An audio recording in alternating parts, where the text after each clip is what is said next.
ஏன் இந்த ஹோப்போனோபோனோவை நம்ம 4 தீமா பிரிச்சிருக்கோம்னு பாத்தீங்கன்னா, நமக்கு எல்லாருக்கும் கோவம் வருங்க. சரிங்களா? பவர்ஃபுல்லான எமோஷன் அது. அந்த கோவம் நம்மளுடைய ஹெல்த் தொந்தரவு இருக்கு, எனக்கு உடம்பு எப்பயும் இப்படி படுத்துட்டே இருக்கு, எனக்கே என்ன பிடிக்கல அப்படின்ட்டு நம்ம ஹெல்த் சம்பந்தமான இஷ்யூஸ்னால நமக்கு கோவம் வரலாம்.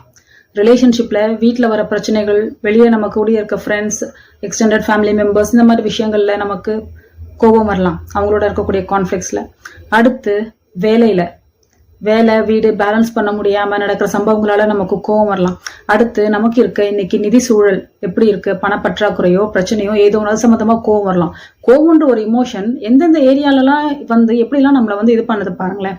அப்போ நம்ம என்ன பண்ணுவோம்னா, ஃபர்ஸ்ட் வீக் நம்ம ஹெல்த்ன்னு எடுத்துக்கிட்டோம்னா, ஹெல்த் சம்பந்தமா நமக்கு என்னென்ன எண்ணங்கள் நம்ம மனசுக்குள்ள தோணலாம். காமனா நமக்கு என்னென்ன ஒரு பயம், கோவம், பதட்டம், நம்ம பண்ற தப்பு எப்படிலாம் நம்ம சரி பண்ணிக்கலாம் அப்படின்றதுக்காக ஹோப்போனோபோனோ பண்ணுவோம்.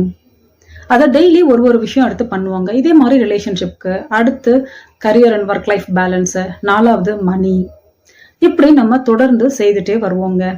இப்படி ஹோப்போனோபோனோ நம்ம ஒவ்வொரு விஷயமா எடுத்து தோண்டி துருவி பண்றப்ப சில நேரம் இதெல்லாம் நமக்கு வாழ்க்கையில் நடந்ததா அப்படின்னு நமக்கு தெரிஞ்சிருக்காது. ஆனா அது போய் நம்ம சப்கான்சியஸ் மைண்ட்ல உட்கார்ந்துட்டு அதுதான் நம்மள கண்ட்ரோல் பண்ணிட்டு இருக்கும்.